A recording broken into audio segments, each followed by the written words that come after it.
But my goodness gracious, y'all. Now, this is going to contain spoilers, okay? If you have not seen Loki, season 2, episode 4, I am going to spoil it up, down, left, right, in, and out as if you've already seen it.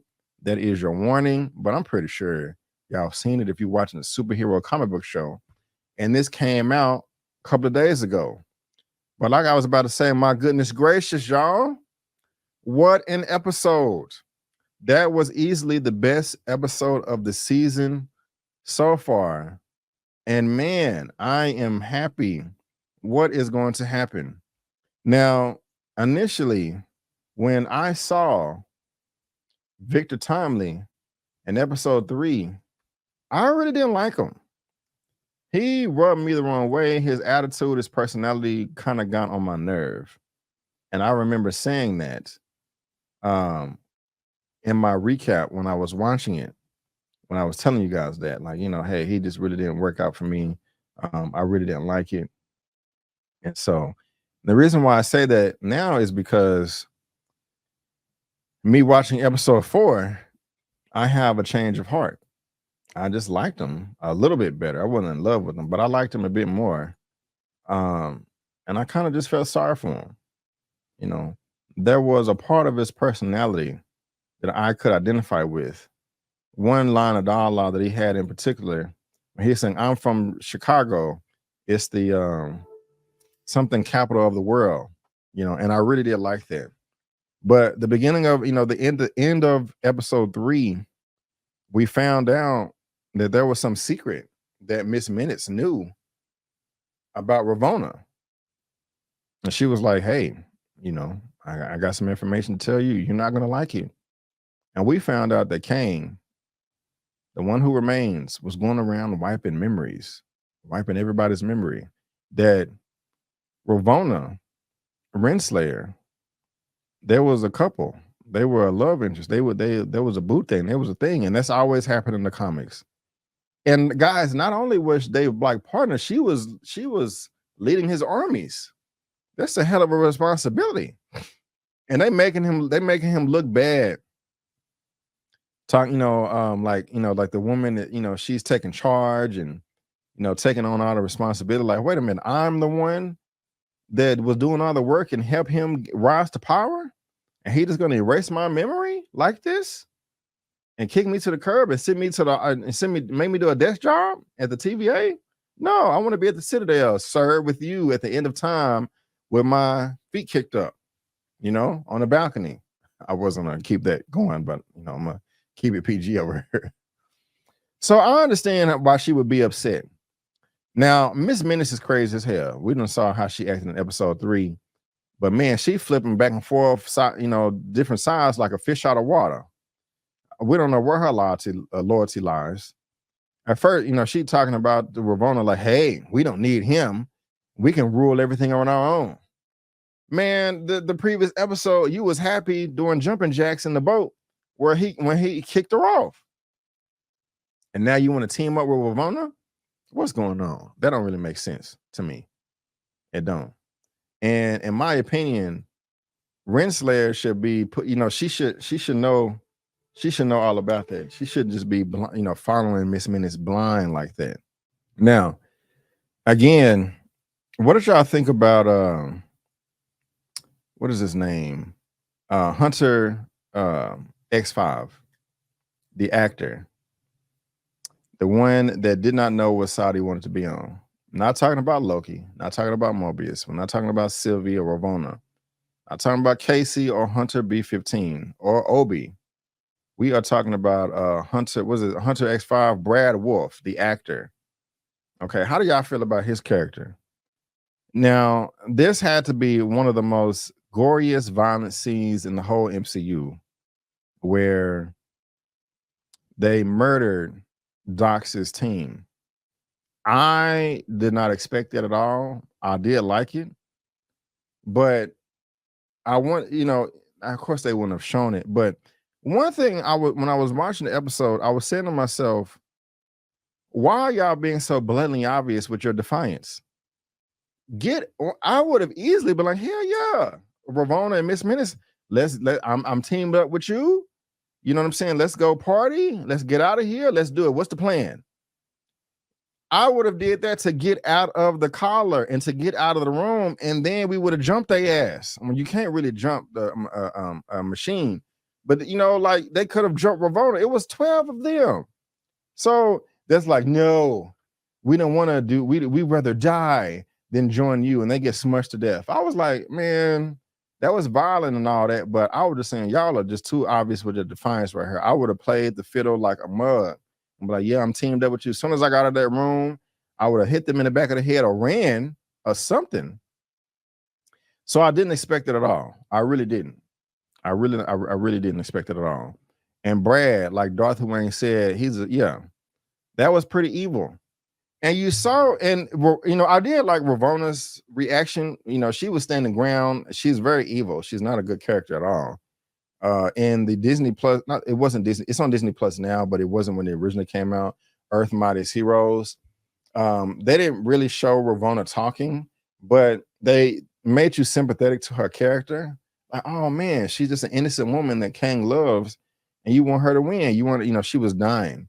But that's not how I feel about Ravona, Google, and Botharon in episode 4. This woman is crazy as hell. She's not as crazy as Miss Minutes, but you know, she's standing there as they getting smushed, just the stone cold stoic face. Miss Minutes over there smiling. Oh yeah, more blood, violence, and gore. Crazy. I don't know who's worse, her or Ultron. But then your boy Brad is over there. Oh my god, he's squirming like this and that. But then when it's all over with, he's smiling. And so yeah, Brad is and the thing about it is, I'm not mad at Brad for wanting to live, but there's just the way to go about things, you know. But it is what it is. It is what it is. Miss Southern Sugar, Miss Minutes, and her wide eyes excitement of the gruesome killings. Yeah, it was a bit much. It was a bit much. Now, Brad is innocent. No, he is not. Now, something else I want to talk about is Sylvie. This character is back and forth with me. I do agree with her being upset about Mobius being so nonchalant and casual. Like, okay, all of existence is about to go to crap right now and explode while they're working on it. Let's just get some pie.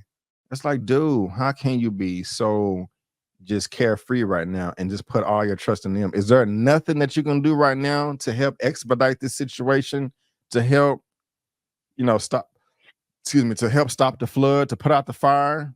They're working their ass off over here and you want to go eat some pie? And she drilled his ass. She was like, you weak dude, you don't even want to go look at your life on the timeline and see what you had because you're scared. He had nothing to say. I agree with every word she said in that moment. However, the only thing that's frustrating me about this show is, or this episode, is that nobody has really checked her, because all of this is her fault. She is the one that stabbed he who remains in the chest. None of this would be happening if it wasn't for you. And she is not apologetic about it. I understand she's stressed out and frustrated because all her life she has been on the run since she was a child. But just like Loki said in episode 6 of season 1, hey, wait a minute now. Don't just stab this man in the chest. Let's think about this. I'm not saying that what you want to do is wrong. I agree with you. But let's think about this. Let's actually see let's go through all the options and see what's going to happen. We can either kill him and let everything blow up in our face, or we can have control over time ourselves, because that's what he offered. So he was like, hey, you know, ruling over everything, it's an old man's game, and I'm been living for a long time. You know, Loki and them have too, but not as long as him. But let's go over the third option. Okay, what will happen? But no, she didn't want to listen. She was in her emotions and kicked him through the time door, and everything is going to crap now. So again, I understand her frustration, but it was, you know, it was a very emotional decision. And now she's, you know, you reap what you sow, and she's, you know, complaining about it, and I didn't like that. I didn't like that at all. It really grind my gears, you know. So, I mean, are y'all team Sylvie over here? Let me know. Now, you know, I sometimes get the word geek and nerd mixed up. had somebody I knew recently was breaking it down for me a couple of weeks ago, like the difference between a nerd and a geek. And I was like, oh, I thought it was the other way around. So that was an eye opener for me. But I do like geeky, nerdy moments. So when you had Ouroboros, OB, and Victor Timely meeting each other, like, oh my God, I learned all this stuff from you, and then you learned it from me. And they're having a little bromance, trying to get each other's John Hancock signature autograph. I really did like that. That was dope. I don't know. It's just when people are unapologetically passionate about their interests, it really puts a smile on my face and not care what anybody thinks and can be entertained and in their own company. That is OB, that is Ouroboros, that is Victor Timely. And so when you see those two characters coming together like that, it's dope as hell to me. It really is. So that was really funny. They had their the model, and he actually had enough time to put on there that it was not to scale, but he was like, this is not to scale. And so I got a nice laugh out of that too. I did. So that was dope. Apparently Ouroboros, he was like, it's the snake eating his tail. That's what that means. And I'm not gonna stunt like I knew that when I was 6 years old. I just that was just brought to my attention recently, you know. Now we also have Hunter B15 working with the other actress that has some type of seniority in the TVA. She's disabled. She's in the wheelchair. I don't know the actress's name, but they were having a conversation about how to move forward with the TVA. What I'm entertained, but what choices do they have? Either they're going to branch people or they're not going to branch people. I am not 100% on board right now with Hunter B15 because she's like, those are lives, but unless I am misunderstanding how it works, is those lives that Dox's team tried to bomb in episode 3, they were only in existence for a short amount of time. Now, they may have the mindset or consciousness that they've been around forever, but they were just brought into existence once Sylvie murdered He Who Remains at the end of season 1. So I am not as sympathetic or empathetic as Hunter B15 is. Oh my God, we're killing trillions of people. And you know what? I'm getting really frustrated with people saying killing billions. Guys, these are all timelines. There's trillions of people. It's probably quadrillions if that many, but I don't know. That's getting up there in the numbers. That's getting up there in the numbers. Now, y'all let me know if y'all was entertained by this or not, or annoyed. When Victor Timely first got to the TVA, he was so fascinated about this and that, walking down the hallways and the corridors, like, ooh, what is this? What is that?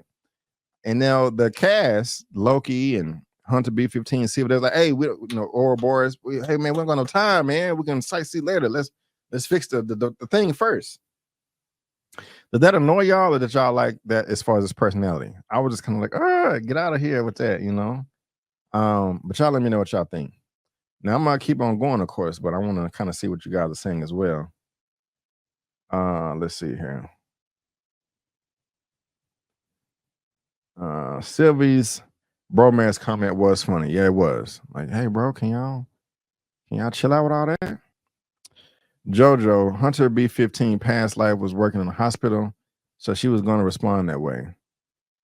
Okay. But did she remember that though? She didn't remember her old lifestyle. I was wondering if Ravonna was a variant of Hella. That's interesting take right there. Interesting. I never thought of that. Sylvie's a hothead. Okay. I feel you, Tyandra. Damn, my mouse is tripping. It didn't annoy me. He was fascinated. He was fascinated, right? Now I was trying to play the episode over here on the side, visual reference, but this is not, my internet is not letting me play the episode. I'm not trying to share it. So, my bad there. Let's see here. So I did like all that. That was cool. And Ravona, not Ravona, but Sylvie charged them up about the key lime pie. And then they had the conversation about um me, them being defined and get squished to death. That was horrible right there. But again, I still want somebody to check Sylvie, and nobody has really done that yet. And that's really frustrating to me right there. But man, now I remember when I saw the first 4 episodes, I kind of thought that episode 1 was filler, and there was really no point for Loki to be time slipping back and forth. Like, what was that for? If you're never going to bring it up again, it didn't occur at all in season 1. It was introduced in season 2, episode 1, but it's not going to come back in the rest of the season 2. So what was the point? It just kind of felt like filler. I was wrong. We know the significance of the time slipping for episode 1, the Ouroboros thing, this time paradox. Loki ends up pruning himself. And actually, I'm jumping too far ahead here. My bad. Talking about Miss Coleman's comment here. Oh man, I put up the wrong one, but that's exactly what I want to talk about. I was trying to pull this one up. It didn't annoy me. He was fascinated. He was also fascinated by the cocoa machine. Why he was so fascinated by a cocoa machine is beyond me. But he was like, oh, and it was just weird how they spent so much time of him. I mean, this dude is a genius. He can, control time at his will, but he's so fascinated by a cocoa machine. So that was interesting right there. But he gives the other 100 the cocoa, and that is where Brad prunes him. Now, since they are being pruned, where are they going? They're going to the void. What will happen? Are they able to come back? If they have some type of tin pad, is Elliot still there, or is he going to come back? Where are they? Are these people that are pruned, are they gone forever, or are they going to come back? Are they in the void? Y'all let me know what y'all think there. But he pruned them. And Victor Tomley was captured. He was kidnapped. They go into that room and they start interrogating him like, hey, where's everybody else? Where, what we doing here? Yada, yada, yada. I liked all that he was stalling. And I brought this, I asked Eman this in our DMs. And I want to ask y'all this now too. And I think he brought it up in his live on Friday. I can't remember. But we remember, ever since the MCU started, the Infinity Stones, the Infinity Gems, you got them, you the king of the castle. You can do pretty much anything you want. Those MacGuffins. So powerful. Thanos wrecked shot with them. But as soon as we see Loki season 1, episode 1, we find out that this realm that the TVA is in, the Infinity Stones, they don't work there. The Infinity Stones only work in the universe that they were created in, and somewhere the TVA, is outside of that, so they don't work. They're paperweights, and it just really messed up Loki's head. Like, damn, this is crazy. They're not able to use their magic, their powers, but when they're trying to get Victor Tomley in there to get his temporal aura to open up the doors to run out on the balcony, the corridor, to do whatever they're going to do with the time loom. I forgot what I was about to say. I'm tripping. That's awful. What was I about to say? Damn, I know what point I was trying to make. It was about the magic. When they had, but before that, they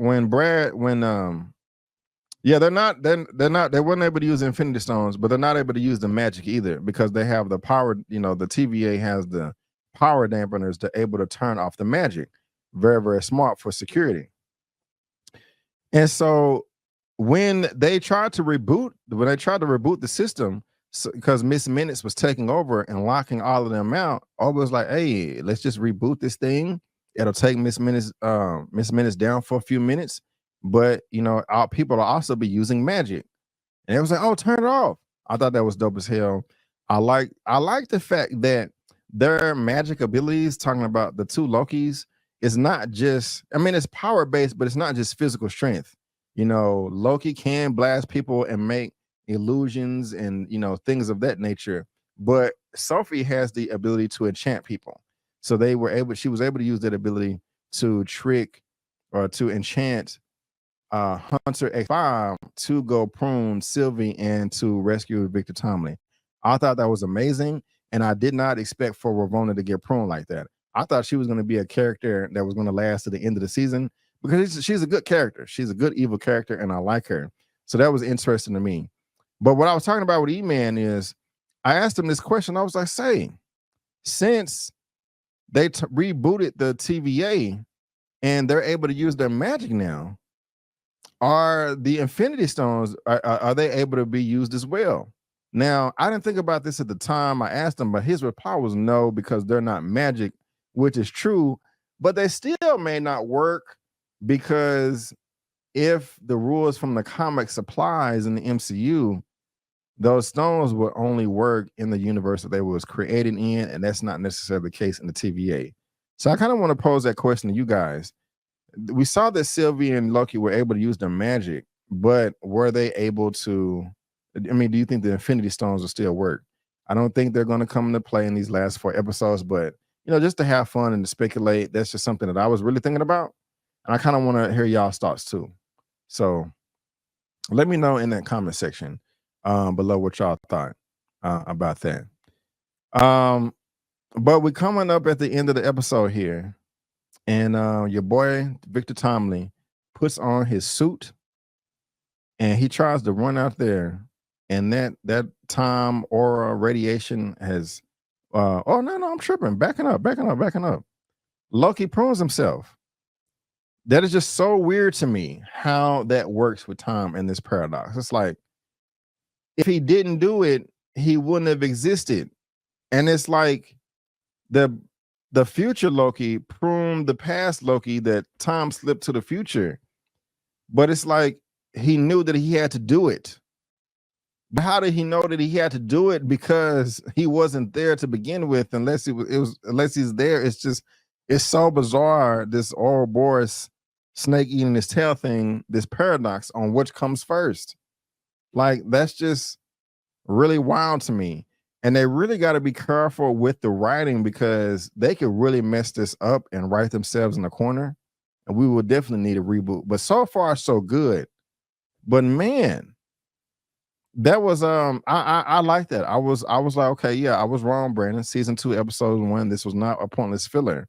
That was absolutely necessary. And just the fact that time it's not linear on the TVA, and the TVA is interesting to me too. But I did like that. Now, something that I did not like about this part is the telephone ringing, because that's been a cliffhanger since episode 1. Who is calling on the phone? But then as soon as it picks it up, it's Ouroboros. Or be like, hey, where you guys at? How did he even know that they were right there to begin with? You know, he didn't call them on a cell phone. He called them on a sitting phone that was right there, a house phone. You know, so I don't know. I don't know. TJC, I was thinking about that myself. 1 second. But yeah, that telephone thing was silly. But Loki pruning himself so that his future self can go back to the past self, so that he can exist where he is right there. It's just wild. It's just wild to me. But y'all, what was more wild was Victor Tomlin dying. What? I mean, he went spaghetti level 9,000, man.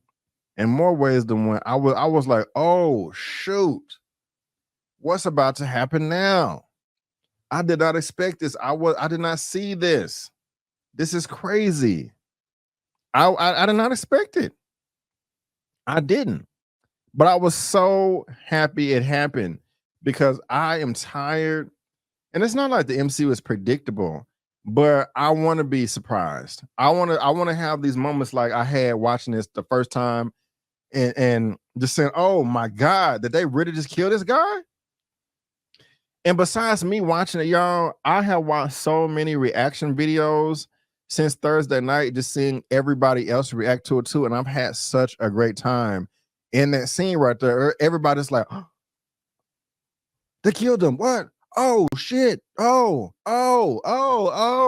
I can't wait till episode 5 come out. What's gonna happen next? I've had such a great time these past 48 hours. I mean, this has been really, really entertaining. it is. Is Loki the best Disney Plus show? Is it? And then, guys, not only that, after that, they don't know what's going on. The freaking temporal loom blows up in their face. Now, this could mean of course, it's not going to be the end of existence because we got more of the MCU, but we don't know that. And I believe that they had a trailer for episode 5 where it still I think I can't remember who made the comment, but it was like a shot of Hunter B-15, Wumi's character, in the hospital. I think there was a shot of Loki in a parking lot of some jet skis or something like that. So maybe the loom exploding is knocking everybody out to different timelines. Now, not to pick on Eman or whatever, but his theory that he mentioned on Friday, and I made a comment saying that I disagree, and I'm going to talk about that now. One of his theories was that this is the start of, and I may be misquoting him, but the loom exploding is going to cause a giant mess in the multiverse. I don't think that's going to happen. I think that this is still all in one universe.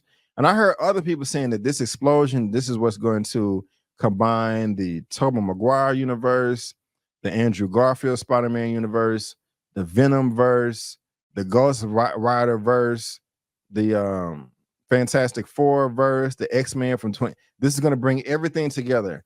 I am not there yet.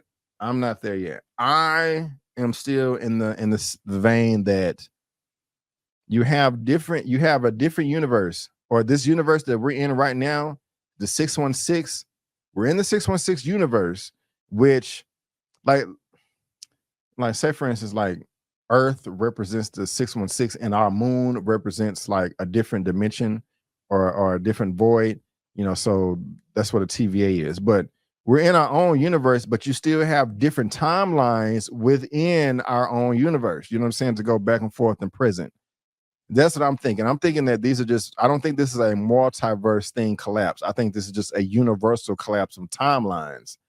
That's where that's kind of what I'm hoping for. I think they would be riding themselves into a corner if this is a multiversal collapse. I'm just not confident that the writing has been thought out thoroughly for that, because if you don't get this right, you can really mess up the future movies, future TV shows. So that was the only thing I really disagreed, is that he thought it was I think he said he thought it was a multiversal catastrophe. I think it's just a universal catastrophe. Will we get a multiversal catastrophe eventually? Yes, of course. I know somebody is bringing up right now the Living Tribunal, who controls all of that, and I still don't even want to see him for a while. But man, y'all, this is a great ass episode, man. I really liked it. I really did enjoy it. I thought it was dope. Excuse me. And then it blows up and it cuts to black, or it cuts to credits, man. And we just like, whoa, what is going to happen next, man? What is going to happen next? So, yeah, what do y'all think, man? What do y'all think? Y'all are killing it in the comment section now. I can't go over everything, but I'm going to try to go over a few things. Yes, OB did kind of check Sylvie. I did like that. He was like, yes, everything was working fine and dandy. I was here for 400 years tinkering in my little basement, minding my own damn business. And somebody had to kill He Who Remains and made this, the worst work experience ever. So that was funny right there. He did it in such a professional, passive-aggressive way all at the same time. So I did like that. Let's see here. Hunter B-15 is the black moral compass. I'll give you that. I will give you that. Love Crab Country started Victor Tom and Hunter. This is true. Let's see here. Miss Harper says, I think Renslayer is a Kang variant. I wouldn't be mad at that. That would be interesting. B-15 is right regardless of the choice they make, no matter how long they have been in existence. A life is a life. Don't have that Western thinking of what lives matter compared to others. Interesting, Breach Fire. Interesting. So, I mean, I hear what you're saying, but and I don't mean that to say like Oh, I'm not gonna make that comment. That's ridiculous. But hold on. Okay, Bri or Bree. Let me ask you this. What are they gonna do if timelines start running together? I mean, you can't just have timelines running amok everywhere. And we saw on that monitor the timelines was crossing. So I don't know. I'm on the fence. I'm on the fence because there still has not been a full explanation, in my opinion, on how they're going to move forward in the TVA. Because they want to. What I'm saying is, B15 and the lady in the wheelchair, they were having the conversation like, okay, we need to change the TVA. It's corrupt. It's broken. We need to fix it. Fix it how? Like, what are you going to do different? You know, are you not going to Are you not going to prune anybody at all? Or are you going to be selective with it? And vote like what's going to change? And that has not been ironed out for me at just yet. So I'm on the fence as far as how justice should be achieved or not. But I'm not going to say you're wrong, or I'm right. Ravona is in the void. Okay. All right. Let's see here. Okay. Where's that at? But Thanos said the toughest choices require the strongest wills. That's true. That's true. That is true. That is true. If the songs could work in the TVA, they would be locked down, not paperweights on someone's desk. This is true. But maybe I'll let you have that one. I'm not gonna go back and forth. I was gonna say like they don't know what they could do because they never worked there before, because maybe the TVA has never been rebooted. But I don't know.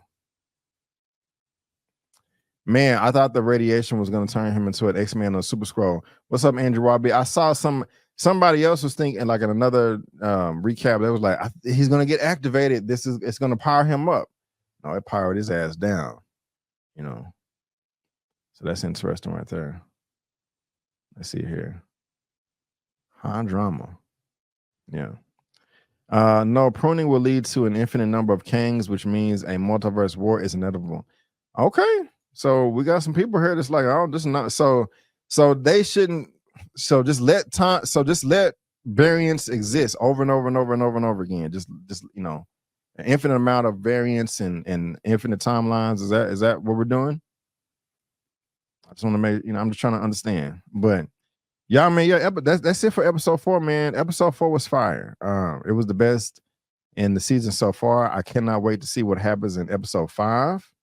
I'm gonna be right there at 8 o'clock p.m. CST, ready like this, just watching. I may watch it twice before I go live. I don't know, but I got my computer back. I'm definitely gonna be here for episode 5. So it's going down, y'all. Thursday, episode 5, 8 p.m. or 9 p.m. CST. After it airs, we're gonna be going live and reacting, and it's going to be freaking fantastic. So you guys let me know what y'all think about my commentary and also the episode yourself. But yeah, guys, that is going to wrap it up for Loki season 2, episode 4, titled "The Heart of the TVA." TVA's loom nears catastrophic failure, but Loki, Mobius, and Sylvie have who remains Variant, who is dead. He is not here anymore. So y'all let me know live or the replay what you think about all of that.